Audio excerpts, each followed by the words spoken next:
Kambihere ikaze mwese muduteze yombi muherere mu bice bitandukanye kuri uyu munsi wa none tariki 2 Werurwe 2026 kuri micro ndi Bosco tugarutse muri studio tugiye kureba amakuru agezweho ku butaka bw'uburasirazuba bwa Repubulika Iharanira Demokarasi ya Kongo. Turinjira imbere ku mirongo y'urugamba turebe imirwano imeze bite. Abasirikare 200 ba M23 biri kuvuga ko bice ku mirongo imbere ku rugamba. Ese iyi nkuru yaba ari ukuri cyangwa kuri ni byose koko General Sultan Emmanuel Makenga bakunze gutazira ruziramuhe kuri kote FRDC. Uyu mugabo koko yaba yarishwe n'ibitero bya FRDC byagabwe Rubaya. Ese uyu mugabo yaba amerewe nabi n'ibikomere n'ibisigisigi yasigiwe n'ibi bitero cyangwa aya makuru ntago ari ukuri? Uze kuba hafi kabisa dukomeze kubigarukaho.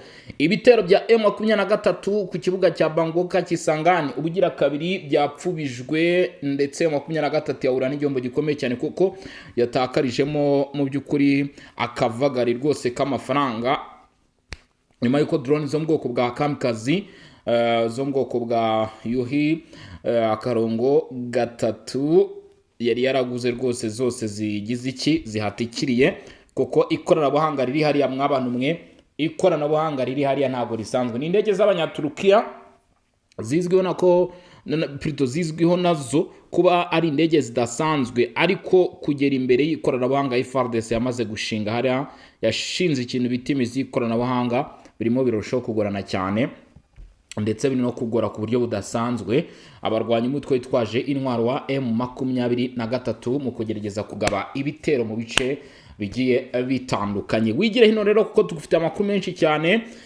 tugiye kuba twagaruka cyangwa se tugufitiye byinshi bikomeye cyane. Icyo usabwa gusa ni ukuza kwegera hino ubundi tukanagutembereza muri bice bya Masisi, naho hari kuvugwa imirwano wari kare nuko izo nguni zose uyu mugoroba wa tariki 2 Werurwe cyangwa se 2 z'ukwezi kwa gatatu tugiye kuba twabigarukaho rero nyuma yuko M23 rero imaze iminsi mike ibuze umwe mu basirikare bayo bakomeye cyane bita Wiringoma.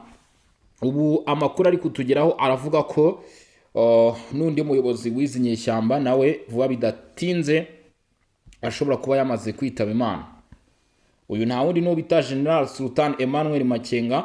Uyu mugabo rero arazira iki? Akaba azira ibikomere bya drones nyuma yuko rwose yarusimbutse Rubaya muri teritwari ya Masisi tariki 24 z'ukwezi kwa kabiri, ubwo hagabwaga ibitero bikomeye cyane muri bice byari bigamije guhitana aba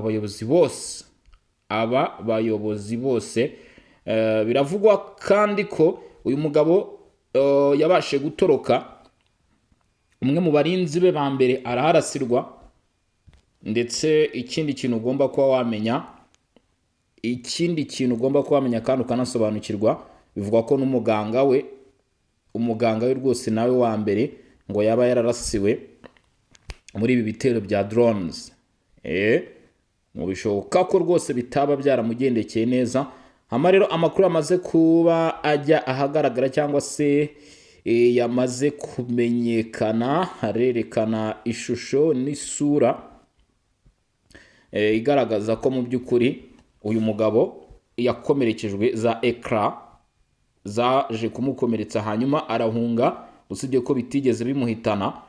Mu kumara guhunga rero uyu mugabo General Sultan Emmanuel Makenga akaba mu by'ukuri arwaye, aho ibikomere by'ibisasu ngo hari ubwo ko bishobora kuba byagira iki byamuhita, ndetse akaba ari nayo mpamvu umugabo atongeye kugaragara mu ruhame, akaba agomba kongera kugaragara mu ruhame nyuma yuko azaba yamaze kuvurwa agakira, cyangwa se byakanga nyine bikaba ibindi. Gusa benshi bagahamya ko ngo ibyo bikomere uyu mugabo afite mu by'ukuri bishobora kuba nta kintu bizamutwara, kubera ko bavuga bati arimo kuvurwa kandi ari kwitabwaho mu mutekano. Ati uwo bita Wiringoma yaramwitangiye, ngo Wiringoma rwose yaramwitangiye, burya ngo biriya bitero Makenga byari umuhitane. Uwo bita Wiringoma aramwitangira, Hanyuma rero icyo ugomba kuba wamenya ni amakuru nanone aturuka ku mirongo y'imbere ku rugamba, uduce twakomeje kugenda tuvugwamo imirwano cyangwa se twumvikanamo urugamba rukomeye. M23 yagerageje kongera nayo gushaka kugaba ibitero mu bice bimwe na bimwe nkuko amakuru ari kutugeraho. Buhimba ni muri teritwari ya Walikale, inyeshyamba za M23 zahagabye ibitero, twanabigarutse mu makuru yacu yatambutse kugeza magingo aya ngaya. Ariko muri Kivu y'Amajyepfo naho hari amakuru yongeye guturukayo. Mbere yuko njya muri Kivu y'Amajyepfo tubanze tujye mu ntara ya Chopo turebe uko byifashe. Hagaragaye rero ibimene by'ibirahure. Ibimene by'ibirahure biraturuka biraturuka ku bitero bya za drone zari zaje ahangaha na 23 nyuma yo kuraswa. Harimo izaje guta control ndetse bivuga ko ari nazagerageje kurasa, ariko biza kuba iby'ubusa kubera ko izi drone za M23 nta muntu n'umwe zahitanye, habe niyo nka, usibye kwangiza ibirahure by'amazu. Ndetse aho zaguye rero hakaba hagaragaye video cyangwa se amashusho harimo kuzinywa izo drone nyine kugira ngo zitaba zaturika, kuko zamaze gushyirwa hasi, zahise zishyirwa hasi zose.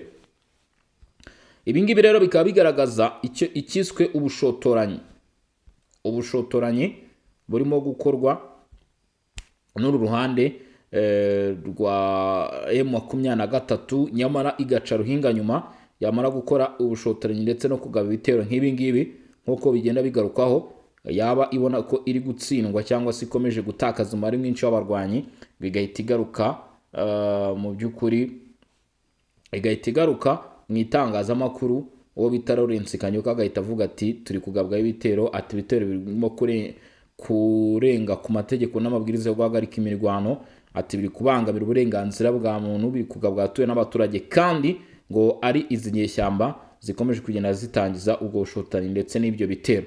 Igisirikare cya leta ya Repubulika Iharanira Demokarasi ya Kongo aricyo FARDC bidashidikanwaho bakaba bagaragaje ndetse berekana n'ishusho n'isura yuko biteguye gukomeza guhangana ku buryo budasanzwe, ku buryo bukomeye cyane n'abagize iri tsinda ry'izi nyeshyamba. Nta guhagarara rwose, bakavuga bati twebwe turakomeza. Ari nayo mpamvu kugeza kuri ubu ngubu ntabwo bari kurwana muri Kivu y'Amajyaruguru gusa, ntabwo ari imirwanire, ahubwo igisirikare cya leta ya Kongo bazi ubwenge cyane, bahise nyuma yo kubona ko M23 yari yazamuye abasirikare ikabakuraho bitasangiye, ngira ngo bitwabigarutseho wazarende barabivuze. Amakamyo rwose M23 yazamuye abasirikare, yazamura ibikoresho bakura muri Kivu y'Amajyepfo baca Bukavu, bahinguka muri Kivu y'Amajyaruguru bagiye kurwana Hazarubaya na za Masisi. Igisirikare cya leta ya Kongo kubera ko gifite ingabo ndetse bitakigura kugira ngo cyongere umubare w'abasirikare, bahise bavuga bati noneho plan B, ibitero reka tubyimurire muri Kivu y'Amajyepfo. Ibice byo muri za Mwenga byose bagiye bigarurira, ibice byo muri Fizi byose bagiye bigarurira, duhite tubibambura. Ati duhite tubibambure. Ni nako byagenze rero, kandi nako byagombaga kugenda, kubera ko kugeza kuri uyu munsi amakuru ari kutugeraho aravuga ko M23 yambuwe lokalite zigera kuri 7 muri Kivu y'Amajyepfo. Ntabwo M23 rwose bagifite ibice, ndetse kandi akarusho hari matekwa zafashwe, hari abaguye muri ibyo bitero bagaragarijwe itangazamakuru, ariko wakubitira hano Masisi ho hari matekwa mw'abantu mwe zirimo zirayorwa. Hari ikintu bita matekwa zirimo kuyorwa nyinshi cyane. Wazarendo FARDC bacanye umuro, baragaragaza rwose ko nta gusubira inyuma. Katwikomereze n'ibintu byo muri Kivu y'Amajyepfo. Ubu tuvugana amakuru agezweho cyangwa se amakuru ariho ni imyanya igisirikare cya leta ya Kongo FARDC babashije kugira iki, babashije kwigarurira. Mikenge yo muri Mwenga, aka gace kafashwe ku munsi w'ejo ku itariki zingahe, ku itariki ya mbere z'ukwezi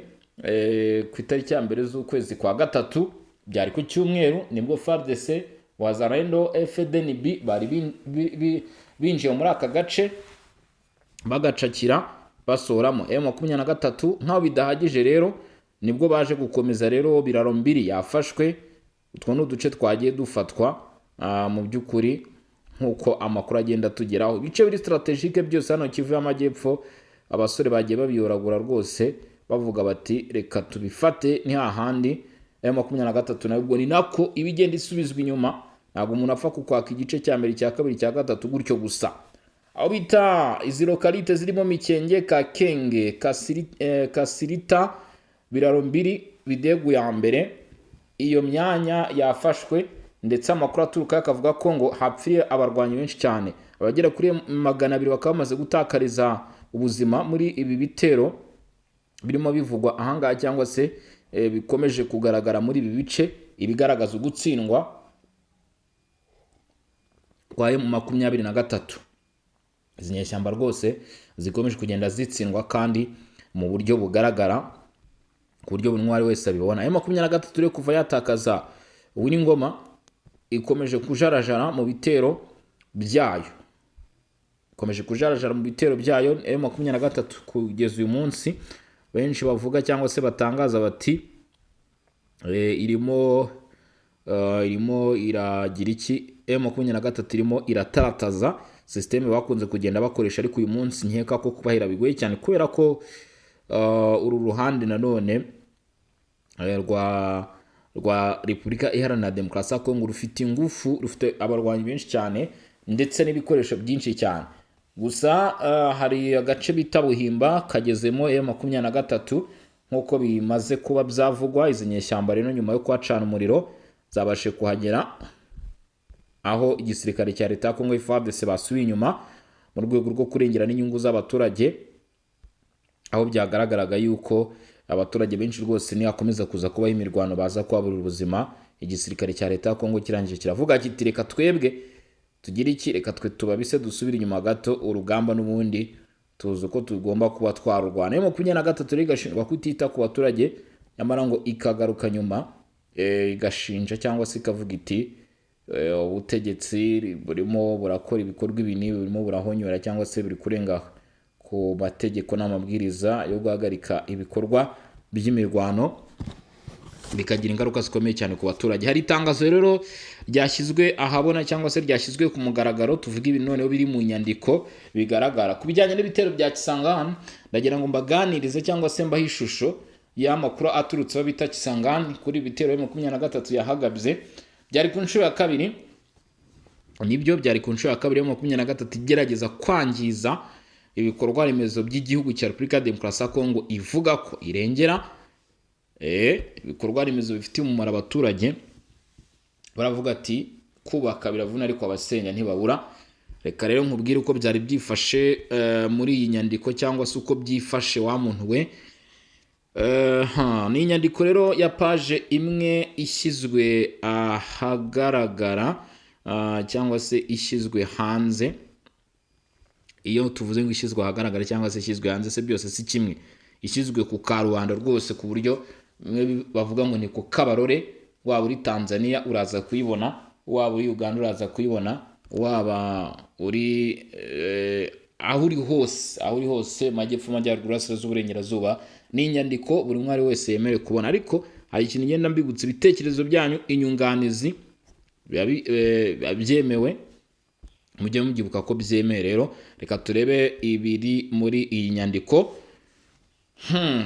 nkuko amakuru ari kubidutangariza. Rero ni inyandiko tuzano gushyira muri groupe yacu ya WhatsApp Songa Mbere, ubwo abaza kuba mu by'ukuri abaza kunyarukira baraza kubiciryera ibyiri tangazo ubuyobozi bumaze gushyira hasi. Rero itangazo reba itangazamakuru, ubuyobozi bw'intara ya Chopo butangaje ko ikibuga cy'indege cya Bamboka cyagabweho ibitero bya drone ku mugaragaro.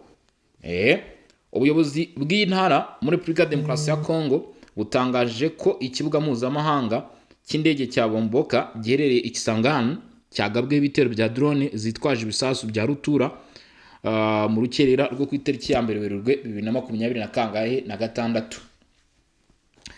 Ibi ngo bikuwe mu itangazo ryashyizwe ahagaragara n'ibiro bya guverineri w'intara ya Chopo rifite inimero mu by'ukuri tuza gutangaza imibare yabyo kuko turaza kurishyira muri groupe yacu ya WhatsApp buri umwe araza kubibona. Rirasobanura iby'iri hohoterwa ry'umutekano ku kibuga cy'indege cya Bangboka cyangwa se honyora y'umutekano.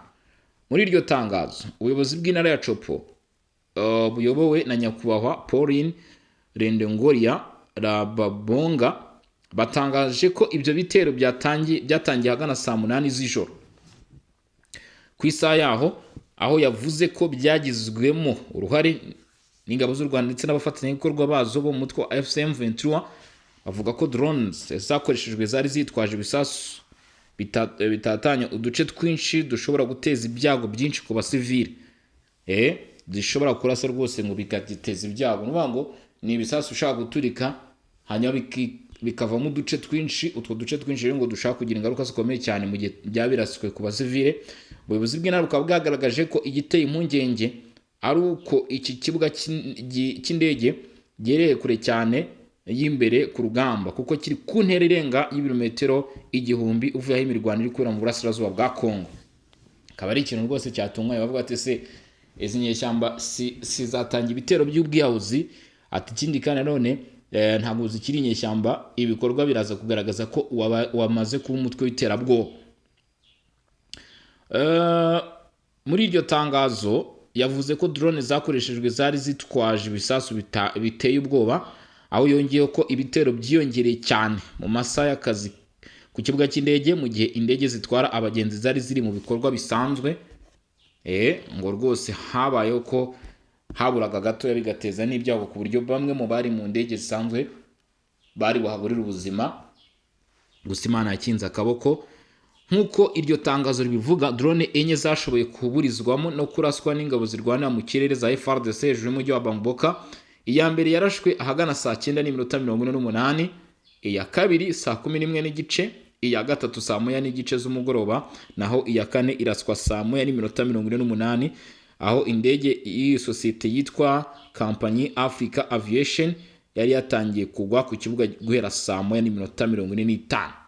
Ubuyobozi bushima umugabo w'ikirenga w'ingabo za Repubulika Demokarasi ya Kongo FARDC akaba n'umukuru w'igihugu Felix Tshisekedi Chilombo kubw'imbaraga zashyizwe mu gushakira umujyi wa Kisangani uburyo buhanitse bwo kurinda ikirere.